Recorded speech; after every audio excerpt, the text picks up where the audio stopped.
Hi, everyone. Wanted to share some updates regarding medication inventory management and entries into ECW. So you can see here, I will go into vaccine lot numbers, which I have already saved and starred as a favorite.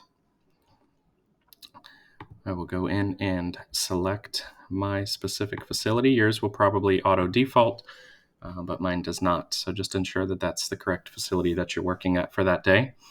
So a new update here, you can see here on the right-hand side is dosages left.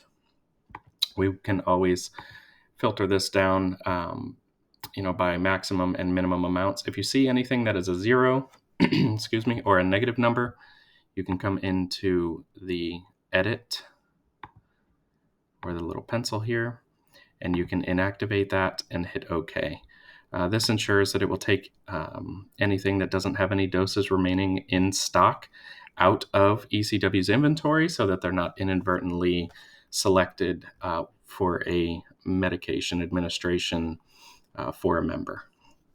I also want to cover when entering any new medications into ECW. We want to do this in real time. So when those medications arrive at the center, as soon as you can enter those in, the better. We don't want to wait until we're going to use them.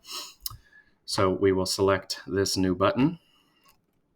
We will enter in. So this example that I'm going to show you is going to be specifically for injections.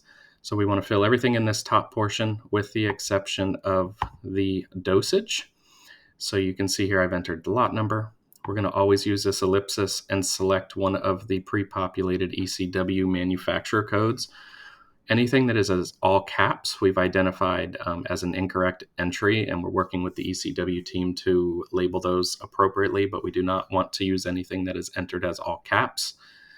So if you don't see your manufacturer, please reach out to your education team or ECW support, and we can get that entered appropriately, but we do not want to make any manual entries into this area. So we will select a pre-selected Dynavax for this one.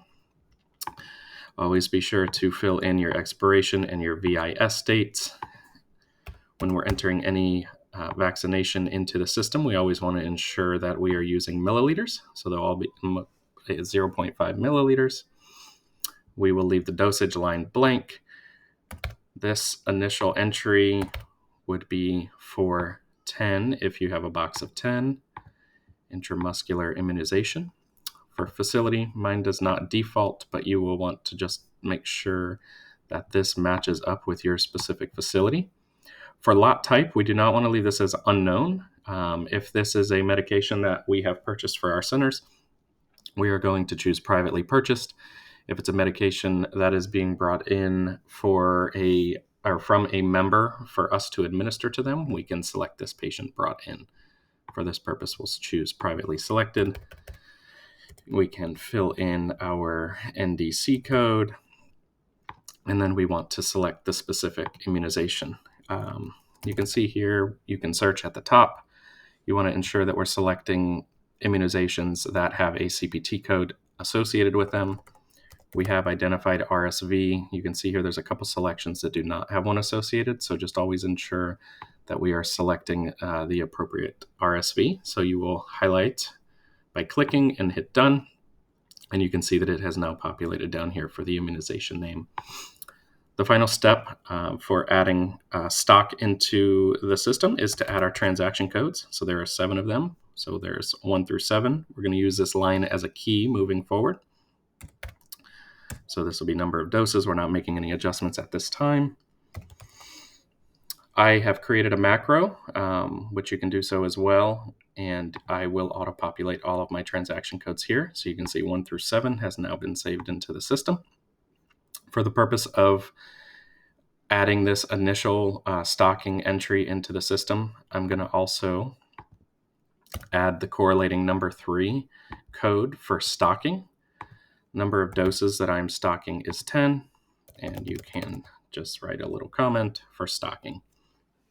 If you needed to make a count correction or you had a member refuse an injection after you draw it up, you can come back in here and hit that associated transaction code. You'll come into your vaccination and hit add. If you had a member refuse after you drew it up, you can choose code 2. Excuse me. You will select Number of doses, where the member refused 1 dose, so we are only going to be adjusting the remaining doses by 1 dose. So we will drop that down to 9, and then you can put member refused. Anything that we do in this number of doses section column, we want to ensure that we are doing in the doses remaining so that ECW has the most accurate counts of what is on hand.